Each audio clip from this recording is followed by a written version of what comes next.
Good morning, and thank you very much for joining us. I am Yori Folari. So the world received the expected but still sad news of the passing of Her Majesty the Queen.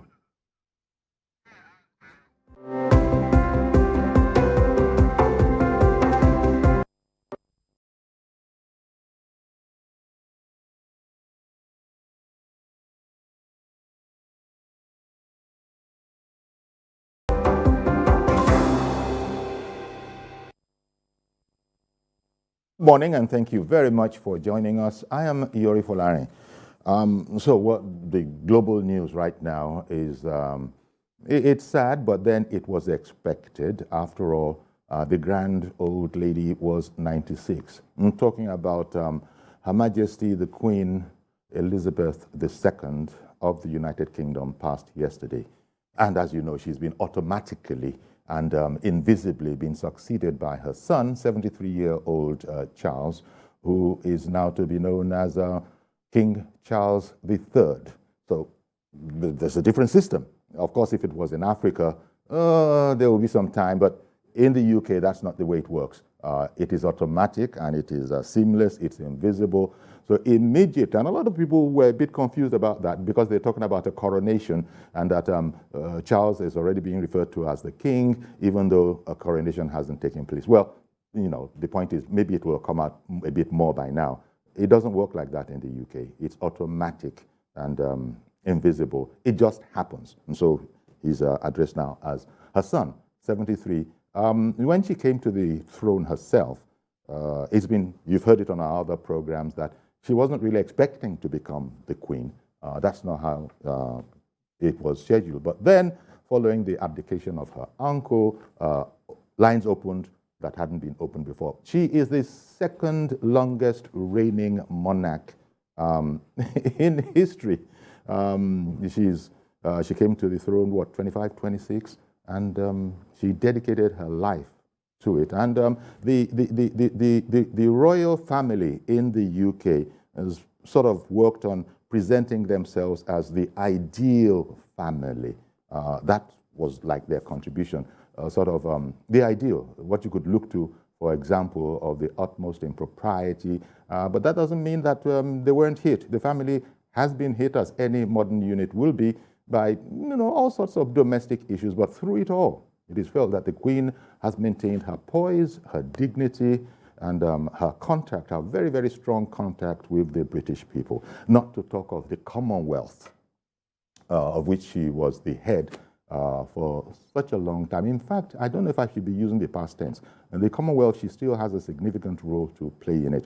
We'll be speaking with somebody who also is very familiar with that, in the sense that he's been an ambassador before, former High Commissioner of Nigeria to Australia, a part of the Commonwealth. I'm talking about Ambassador Ayo Olukoni in due course. But let me keep my gunpowder dry. Good morning to you, Ambassador. I just saw a flash of you there, so let me seize this opportunity. Good morning.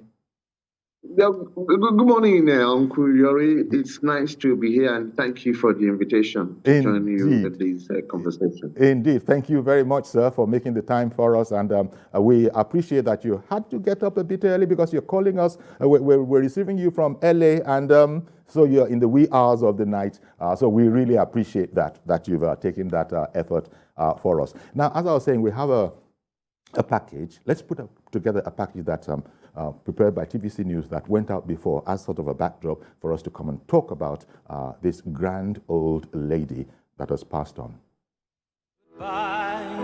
It was a Black Thursday as Queen Elizabeth II, UK's longest-serving monarch, died at Balmoral at the age of 96 after reigning for 70 years. Senior royals had gathered at a Scottish estate after concerns grew about her health early on Thursday. Born 21st April 1926 in Mayfair, London, she married Prince Philip in November 1947. And the stars spell out your name. The first son, Charles, was born in 1948, followed by Princess Anne in 1950, Prince Andrew in 1960, and Prince Edward in 1964. The Queen had 8 grandchildren and 12 great-grandchildren. She became queen in 1952 and was crowned in 1953. Footsteps will always fall here. Queen Elizabeth appointed 15 prime ministers, including Liz Truss. She also met 14 presidents, excluding Lyndon Johnson. Queen Elizabeth reformed the monarchy for this less deferential age, engaging with the public through walkabouts, royal visits, and attendance at public events. Her commitment to the Commonwealth was a constant. She visited every Commonwealth country at least once. She promised to devote her life to service. All the Queen's children traveled to Balmoral, near Aberdeen, after doctors placed the Queen under medical supervision. Our nation's golden child. Her son, King Charles III, said the death of his beloved mother was a moment of great sadness for him and his family, and that her loss would be deeply felt around the world. The joy you brought us through the years. He will lead the country in mourning as the new king and head of state for 14 Commonwealth realms. It is indeed the end of an era. Never fading with the sunset when the rain set in. And your footsteps will always fall here along. Okay, a nostalgic piece there. Queen Elizabeth II, Her Majesty the Queen, has passed on, beloved of many around the world. That is not to say that it was a universal situation. There are also those who are not, shall we say, royalists and think it's, let it be said, pretty much a waste of time that the world has become Republican. But a dearly loved lady, ceremonial head of the UK, very, very important, and of the Commonwealth. The Prime Minister, she opens Parliament in the UK. Well, all of that will now pass on to her successor, her first son, 73-year-old Prince Charles, who we can't call Prince Charles anymore, who now is being referred to as King George III. Ambassador, to you now. It's such a very rich tradition. Maybe not everybody knows that if you wanted to trace it, if you wanted to go into the history books, the monarchs in England, they're taking the relatively modern one as going back to Egbert, a Saxon king. You go back all that while in 827, and who reigned till 839. Then we're talking about 1,200 monarchs in the UK, right up till today where we are, and we have King Charles I. First of all, let's start off with, there's a sense in which you were within her ambit of influence as the High Commissioner in your time. High Commissioners used to present letters of credence, ambassadors, High Commissioners would present letters of credence to the Queen. Is that the case? Yes, of course. Thank you very much again for the invitation, my Uncle Yori. The world, of course, has witnessed the exit of an icon, an iconic head of state, whose influence, of course, spanned the entire globe. And definitely she was a dignified person. And I think the words to which you spoke about in terms of somebody who came and agreed to do to give her entire life to service is an indication of the person who we're talking about today. Indeed. Let me give you. I beg your pardon, Ambassador. I beg your pardon, Ambassador. I hasten to correct myself. I spoke about 1,200. Actually, that was a mistake on my part. It's 61 monarchs spanning 1,200 years, going back to the Saxon kings. But 61 monarchs, not 1,200 monarchs so far. Sorry for interrupting you, but I needed to correct that mistake on my part. The tradition really goes way back in history. But let me give an example of the realm as far as the influence of the late Queen, of course, is concerned. I served as High Commissioner to Australia, and I also had concurrent accreditations to New Zealand, Fiji, Papua New Guinea, and Vanuatu, practically all Commonwealth countries. And one of the countries I had to present credentials to, of course, was Papua New Guinea. And in the process of preparing my papers, my letters of credence, somehow, I think the letter was prepared, an address to the Governor General. I mean, such occasional errors, do occur.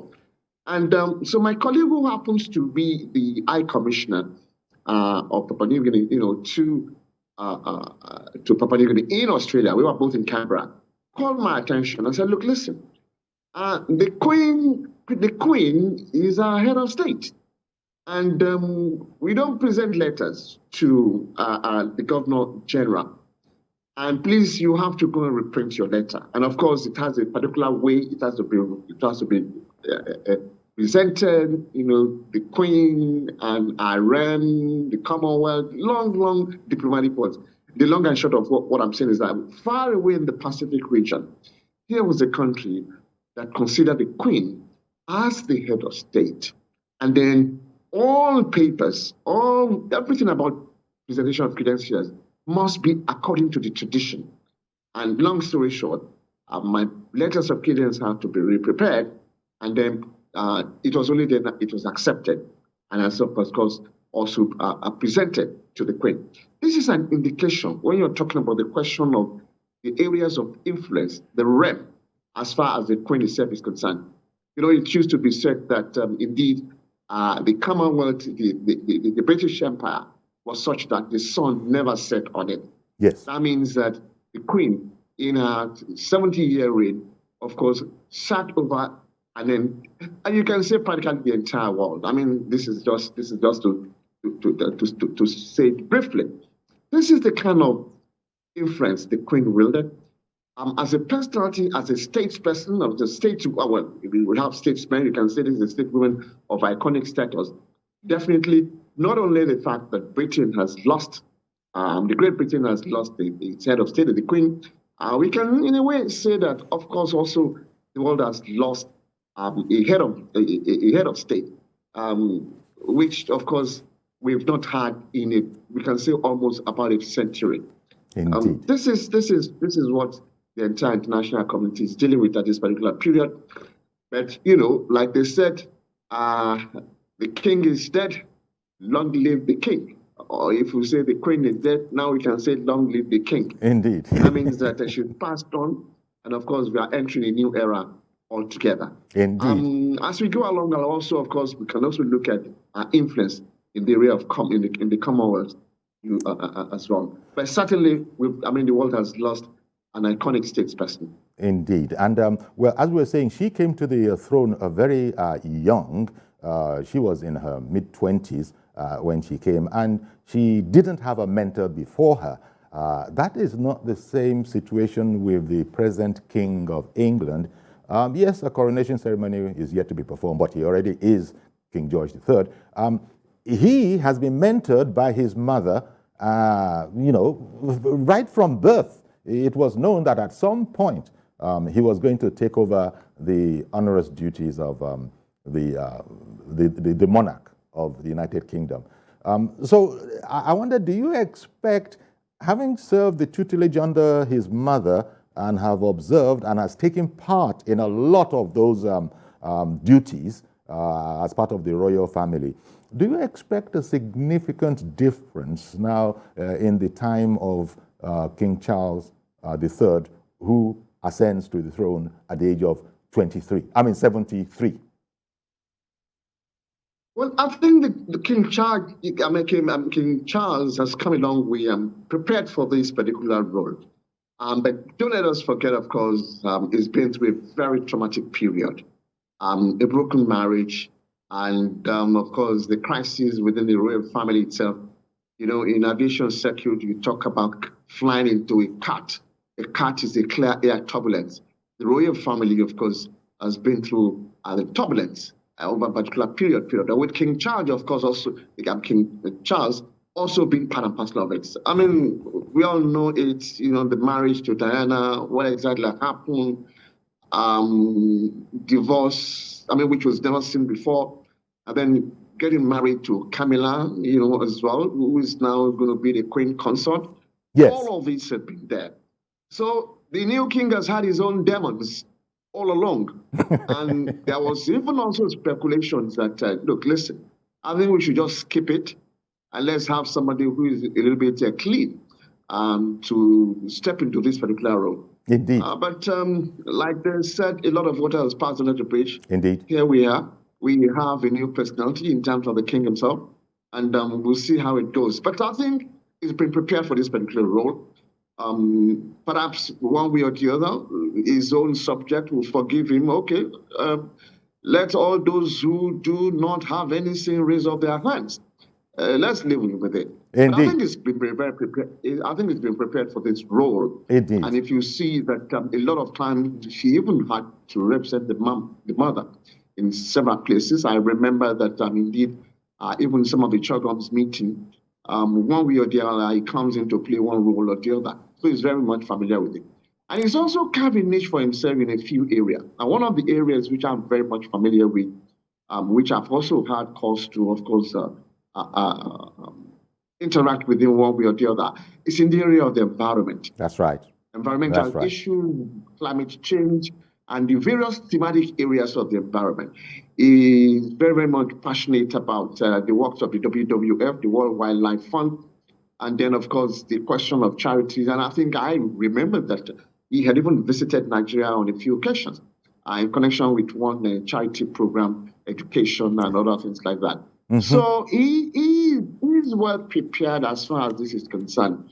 And in terms of the international diplomatic and international affairs and issues of international affairs, I think he's on good ground in this particular area. So we are entering a new era with a new king, and we wait to see how it goes. But definitely, I'm sure that he's been well prepared for it.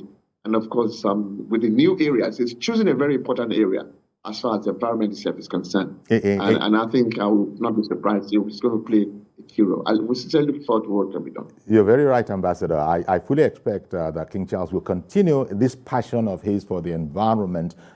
He spent a lot of time there. It is well publicized. He travels the world. He's a great defender of nature, a great defender of the forests around the world, that kind of thing. And speaking about the situation you spoke about, Camilla, it's interesting. I think the Queen sort of came to terms with it because in her 2022 Platinum Jubilee statement, she actually said, and I quote the words, that the Queen, it was her, quote, sincere wish, unquote, that Camilla should be known as Queen Consort on her death, and that ended almost 2 decades of uncertainty as to how was the Queen feeling about this. So in that statement last year, she sort of lifted everything and said that it is her sincere wish that Camilla will be known as the Queen Consort. I think that shows how gracious the Queen is, and we say that the wisdom which God has given her in terms of look, listen. This tradition is a long tradition. I don't think we should rock the boat. Mm-hmm. While we as humans do not want this kind of thing, we don't want to stay in the long years of tradition, thousands which you have mentioned about. Let's see how we can find. I think it was very gracious on the part of the Queen. Indeed. Itself, because left to a lot of people, it was look, listen, no.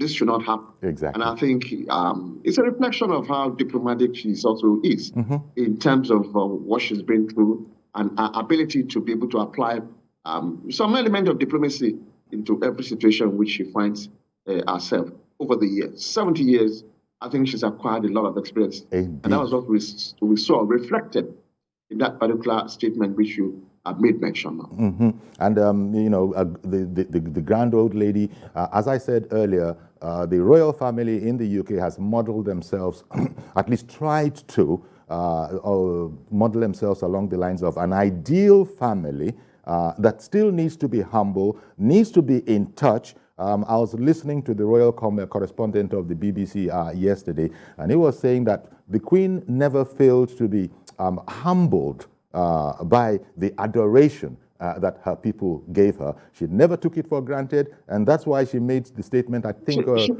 more than once, that her life was going to be, her life, be it long, be it short, was going to be dedicated to the service of the people of her realm.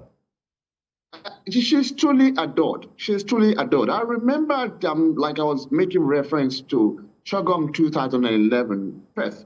when I was High Commissioner to Australia. And ahead of our visit at that particular period, the Australians too themselves, just like very many Commonwealth countries, are discussing whether we should go Republican. Can we be far away across the ocean? And then the Queen is the head of state. No, let us be modern and let's end all of this. The debate is always out there as far as some countries are concerned. It happens in Australia. I'm very much aware of even Canada too as well. And I think ahead of our visit, there were demonstrations, here and there, even in Australia, in Perth at that particular period, that no, let us end this. But the way, the adoration and the respect and the dignity, because I think there's an aura about her, either we like it or not. Each time before she comes, there's a lot of the opposition. But by the time she comes, one way or the other, there's a calmness about the entire thing. And when people see her, I mean, you can see that she is admired. Definitely as a person, as a personality, maybe the long years and the way because she's been through very, very difficult period. Indeed, Don't forget that it was just something at the end of the Second World War, and there she was, this young queen, sitting over a place that in the UK, in Great Britain itself, and then seeing it through, and then the various crises. And if you fast forward and look at what even happened during the global pandemic too as well, there's always this calming effect about her and the way she handles things, despite the opposition amount. Recently, I think it's Barbados that, of course, stepped out and said, look, listen, thank you, Queen. We've had enough. We want to be a Republican as well. But if you watch today's members, high-ranking personalities in Barbados, who recently, of course, like I said, ended the reign of the Queen as head of state, of course, while still speaking, glowingly about the Queen and the role she played in that particular era, at this particular period. So this is the kind of person who, somebody I was discussing with that one of these days, I think people like her are created, by the Almighty God on the 8th day after God had rested. It took time to really create her and give her a lot of praise. Indeed. What are your personal thoughts, Ambassador, about this whole conversation, shall I not call it a debate immediately, this conversation about getting rid of the monarchy? And of course, there are also those who are royalists and who say, look, when you look at it, 61 monarchs, 1,002 years of the history of that monarchy is not beans. We're not going to get rid of that. It does something for us. The Queen, maybe because she's a woman as well, there's also the maternal aspect to it. And you know how people love, adore, are devoted to women. And she reciprocated. There was a sense in which she was the mother, as it were, of the nation. So I wonder what you personally feel about the arguments now as to whether the monarchy should continue in the UK or indeed we should just be Republican. Do you have any personal thoughts, Ambassador, or would it be undiplomatic to voice one? What? No, well, my personal opinion is that most likely for the foreseeable future, the monarchy will continue in the UK. Okay. For the foreseeable future. Mm-hmm. Don't forget, next door to the UK, you know what happened in the 1789, the French Revolution, in which the entire monarchy was brought down, the king was beheaded, and that's just next door.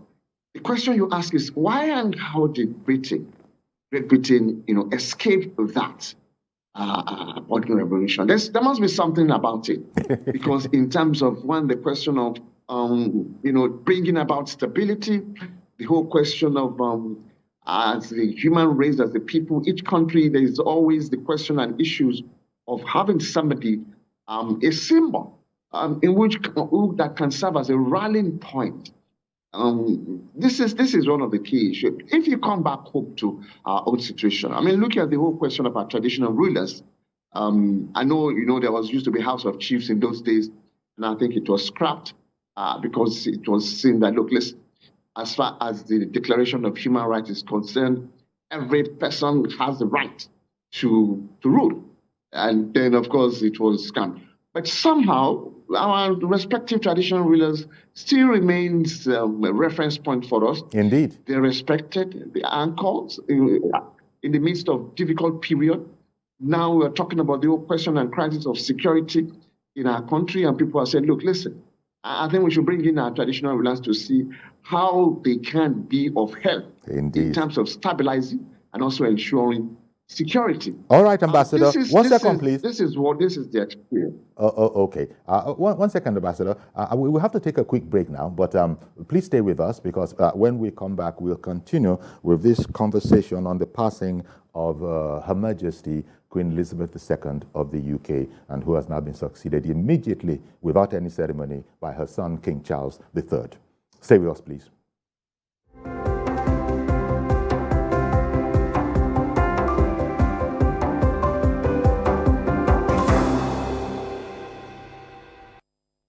Okay, welcome back. Our program is on Her Majesty, the Queen of England, Queen Elizabeth II, who passed yesterday and has been succeeded immediately and without ceremony by her son, King Charles III, at 73. Her reign spanned 7 decades and 15 prime ministers, the last of which is Liz Truss, who Her Majesty, received just days before her passing. In fact, and we are on air with Ambassador Ayo Olukone, former Director General of NACSIMA and former High Commissioner of Nigeria to Australia. Thank you for staying with us, Ambassador. And we have also some, let's see what we can see about the messages that have come from leaders around the world. Maybe starting with Liz Truss, the new Prime Minister of the UK, who was the last Prime Minister that she has appointed. The death of Her Majesty the Queen is a huge shock to the nation and to the world. Queen Elizabeth II was the rock on which modern Britain was built. Our country has grown and flourished under her reign. Britain is the great country it is today because of her. She ascended the throne just after the Second World War. She championed the development of the Commonwealth from a small group of 7 countries to a family of 56 nations, spanning every continent of the world. Through thick and thin, Queen Elizabeth II provided us with the stability and the strength that we needed. She was the very spirit of Great Britain, and that spirit will endure.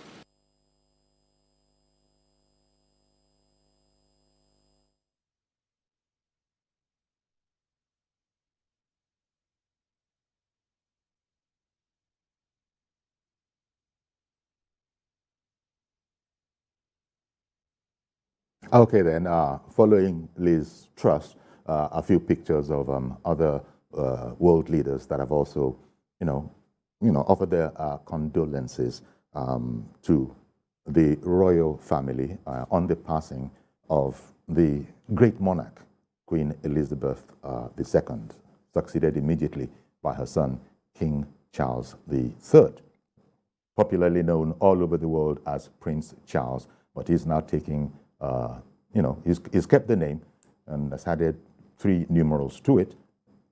So he's now King Charles III of the UK. A lot of people actually spoke about that yesterday when they heard the news refer to him as King Charles III. Ambassador Olukone, there was a matter, it's like they missed, or she's reigned for so long that we haven't actually had the opportunity to see that this is the way things work in the UK. When the monarch dies, it immediately dissolves onto the air without even waiting for any ceremony. That's why Charles could be referred to as King Charles within minutes of the passing of his mother. There's a long tradition of doing things and how things are done, isn't there? If I can jump in on Kuriori. Yes, sir. In the case of the new prime minister is the one several times lucky I think it was like when, something was coming in, a diviner had quickly advised the minstrels, quickly run across to Scotland and go and get your mandate. And a few days after, she got her mandate, and of course, the Queen passed on to glory. I think we can say she happens to be the luckiest person, on this side of the divide, for now. But that's not to say that definitely she would not have been prime minister, even if the Queen. But I think it's a reflection of what you're talking about in terms of tradition and in terms of the ability to maintain that tradition. And I think we, as a nation, we do have lessons to learn from that. If not, in a situation in which maybe there would have been very many court cases, then something else will have happened. But I think it's a reflection of, on a serious note, the importance of tradition, maintaining. And this is a country that does not have a written constitution. It's been there all along in terms of the whole question of the conventional practices and things like that. I think we have a lot to learn from that way, and also a lot to learn from the Queen. As said, in terms of dignities, in terms of the whole question of public service. What does public service mean, which we've lost, all along. I sincerely hope our leaders, especially as we prepare for the 2023 elections, will have a lot to imbibe and learn from a person, an iconic head of state like the Queen. And I guess I feel very sure, as you were speaking about earlier, that the traditions of the late Queen now will, a lot of them will be continued. Her worldview, her viewpoint in her heir, her first son, because he had the opportunity to learn under her. His mother was his mentor. When she came in, it was a very, very difficult situation, I would have imagined, because it was sudden. She didn't know. In fact, as you know, she wasn't even in the UK at the time. She was on tour in some far-flung place when the news reached her that the king had died, and because of the abdication issue, she had become the queen, and she was able to move. But Charles has spent all of his life, waiting to take up the reins of power. So I don't expect that there will be radical differences as you. That's why we say. That's why we're saying that indeed, the new king has been prepared for this a long time, and I think she's been in the international diplomatic circuit a long period in terms of what will be thrusted on him as well. Definitely, is a troubled world. Our world, we're in a troubled world. Look at UK, the Ukraine-Russian crisis. Europe itself will never imagine that it will be in this situation in which we'll have refugees across the place. And so there's a crisis in Europe itself now, as far as this is concerned. And definitely, I'm sure that one way or the other, the king will have to find a role to play as far as this is concerned. Look at the whole question of Brexit too as well. What is going to be the new relationship between Europe as well as Great Britain itself? There are also noises in the backyard. Your Scotland and others are saying, look, we'll still do referendum to see if we want to be part of this Great Britain. All of these are waiting. I'm sorry to say, to use the word, are demons waiting for the new king. And how he goes through it is going to be a test of his own experience, a test of his own ability. But don't also let us forget that at the end of the day, when it comes to the nitty-gritty of it, in terms of governance, in terms of government, the UK government itself is there. The FCO, that is the the Foreign and Commonwealth Regulation Office, which is the equivalent of the Ministry of Foreign Affairs, is also on ground. People, by experienced people and others, who will also provide advice. So it's not that the king himself will just be flying this flight, this airplane on his own. No. He has not only a first officer and second officer, there will be flight engineers on board who will tend to see if the engines are working well, if there is need in case of a clear air turbulence. the aircraft has to land, or even ask the king to go and take a rest in the belly of the plane while they try and fund. And what I'm saying is that technical experts and others are there with him. Like we were mentioning, the whole question of his involvement in the environment issue. I also happens to be close and very much involved in the environment issue. I serve in Nairobi in Kenya as far as with the UNEP, United Nations Environment Program, is concerned, the various thematic areas of the environment. And we must give credit to King Charles in this area. Okay. We have climate change issue, biodiversity, and he's involved in practically all of this. Indeed. And I think this would take a part of his time as well. 1 second, please, Ambassador, while we take on our first caller. Fidel. Fidel, good morning, sir. Fidel, we're waiting for you. Fidel, are you there? Yes, are you hearing me? Well, please go ahead. Yes, I can hear you. Let me express my condolence over the death of the Queen, and quickly say that Nigerians have a lesson to learn, if not for nothing else, that we must uphold our traditional institutions. Look at how smooth the succession is.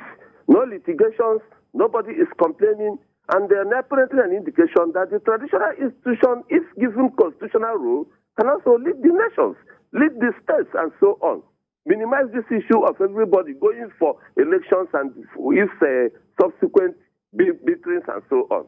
So I want to say that Nigerians should learn a lesson from what is happening in Britain, and above all, the new king must learn from the past of his mothers, including the mistakes of the mother, because the world is now developing so fast. The way the mother led in the past mustn't be how the king is now. So let the king do the best to make sure the world is united and peace will continue to reign. Thank you and God bless you. I'm Fidel Onyeneke. Thank you very much, Fidel, for calling in. Interesting way you phrase it there. You said including the mistakes of his mother. Well, as I can understand what you mean when you because as we say locally, only God is above mistake. But pretty much her adoring, subjects, they pretty much see her as the closest you can get to perfection. And most of the troubles that have hit the royal family have not been of her own making, they have observed. It might be her children, which family doesn't have them. But through all of that, she's had this dignified poise. People could see that she's been hit. That was a metaphoric punch to the gut. But Her Majesty still managed to come through it. No doubt she would have been very, very pained. But she just was that kind of a lady. She was holding it together, not just for her family, but for all of Britain. Ambassador, perhaps, what do you think about that? Well, let me say that, if you hear the remarks of head of state across the world, the words that come out is dignified person, trusted, a rock, in the midst of a difficult period, encomiums showered on her. That is the kind of person she is, and I think she's done very well for Britain, even at that particular period as well. Even if we look at the rancorous debate during the Brexit, she was also always very, very dignified. And let me just briefly make a detour here and make reference to an issue. Indeed. I'm very much aware of the role Netherlands embassy, the Netherlands, the government of the Dutch government, commissioned a report looking into investigated traditional rulers, the traditional institution, because they still have Queen Beatrice too, in the Netherlands. And they looked and they selected some highbrow Nigerians to look at traditional rulers in Nigeria. Traditional rulers, the role of traditional rulers in Nigeria. It's a publication, and I recommend that anyone who wants it, we can look at it as well. Indeed. In terms of what role can traditional ruler play as anchors in the process of development, especially in the world in which we are now. Indeed. One moment, Very, Ambassador. very One moment, please. report. Ambassador, I beg your pardon. I beg your pardon for interrupting you, Ambassador. I'm so sorry. And along the lines you were talking about, I recall that it's a prized opportunity for even heads of Nigeria to be invited by the Queen. They looked for this opportunity. I remember Babangida, and his wife were at Buckingham Palace. I think President Obasanjo, or was it, as head of state, he also was there, and Shehu Shagari was there. So it's a prized event to actually be received by the Queen. First of all, to have audience with the Queen, and then in this case, to actually be invited by her. That, of course, is going to call for a state banquet. But in the meantime, Mazi Okoroafo, good morning, sir. Thank you for holding on. Good morning, sir. Good morning, our guests.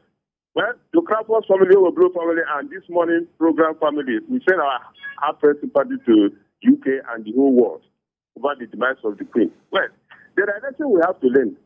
When Queen was rushed to the hospital, it was not rushed to the hospital outside UK. It was within UK. We have to learn a lesson from there.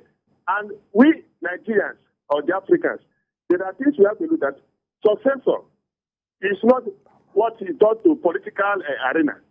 We have seen what's happening. I think one of these states, they are now going to elect a monarch. Over 80-something people are vying for that post.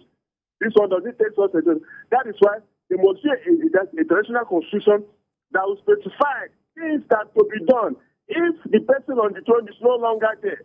Not a question of turning everything into politics. And we as Nigerians, we have seen what it means that no prime minister that goes to the office without consulting the Queen. Whatever the prime minister will do, whatever the cabinet, everything follows sequentially. There was no this man from this state, speak this language, speak this religion. It didn't happen like that. It doesn't happen there. We must pray to work, the continuity will be there. That is what Africans, Nigerians should do, what to learn a lesson. We saw that when Queen came to Nigeria, that time of independence, we saw what she did. So, indeed. Kudos to UK. Nigerians prayed, then a lesson, national institutions, then a lesson. Thank you. No more inside institutions. Thank you very much. May have so rest in peace. All right, then. Appreciate your calling in, Mazi, as always. She didn't die in the hospital, as you might also know. She actually passed at Balmoral Castle, which is a favorite, one of the pads, if I were to use that irreverent terms, one of the numerous pads available to the Queen. Balmoral Castle, she's reported to have been very, very familiar, very, very comfortable with that area. And so when all of this, happened, she withdrew to there, and all her family were around her. And as we've heard in the news, she died very, very peacefully, surrounded by all her loved ones at Balmoral Castle. Ambassador, the role of...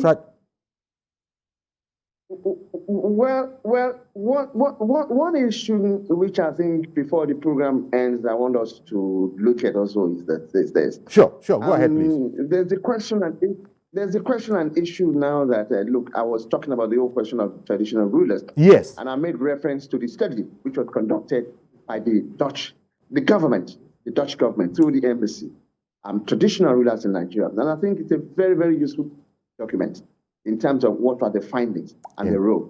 But the question and issues of, should we, because given the example of the Queen, long tradition, a solid rock in the midst of a storm, put in the whole question of traditional rulers in terms of our constitution. I don't think I would subscribe to that, honestly speaking.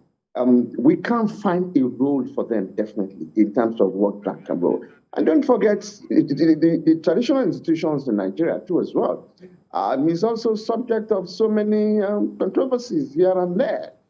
It goes back to tradition, doesn't it? It goes back to our different traditions. I mean, a lot of cases, there are even court cases in terms of what exactly happens. So we have to be very innovative in terms of what exactly we can do. What are the lessons we can learn from Britain, especially from the life of the Queen itself. I mean, some of the callers have mentioned it in terms of the whole question of service.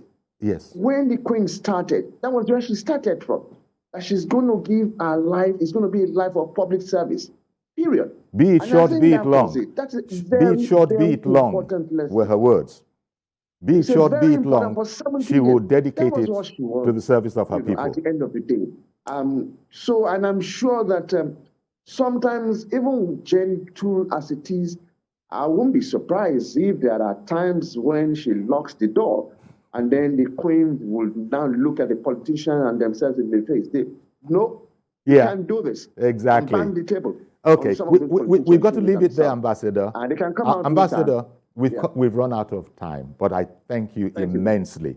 Thank you very, very much for your insight and your experience that you're sharing with us on this occasion. Sad but expected. She was 96. She's lived a glorious life, admired, and so thank you very much, Ambassador Ayo Olukoni, former DG Naxima and former High Commissioner of Nigeria to Australia. Thank you very much, Uncle Yori, for having me and giving me the opportunity to share some thoughts with you on this. And I would sincerely wish our country and the people of Great Britain and the entire international community all the very best as we move from one era to another. To another. Thank you very much, sir. Well, as you know, not curiously, but it's unique. The Queen, you know, of course, she's seen as the head of the Commonwealth, head of Great Britain, her figure, you know, there you go, almost that profile. It's on the sterling, it's on the coins, of the face of Britain. But for all of that, strictly non-partisan. She was not involved in government, even though government takes authority from her to continue with their work. But it's a marvelous system, the way it's worked. Look at that particular that I said, that I spoke about at the beginning, where you know, it is already known who is going to succeed. And even when there's a hiccup, as there was when her uncle abdicated, it still is, you know, taken up. No quarrel, no court cases, nothing. It's a wonderful thing, and she was a wonderful lady, beloved, admired by all. Ordinary person and, you know, statesmen around the world. Well, that's our program today, and something of our tribute to Her Majesty Queen Elizabeth I. I beg your pardon, Queen Elizabeth II, who has passed on after reigning for over 7 decades at the grand old age of 96. And it needs to be said, has been replaced by her son, who is now known as King Charles III. The coronation will come afterwards. That's our program today. I am Iyori Folarin. Bye-bye for now.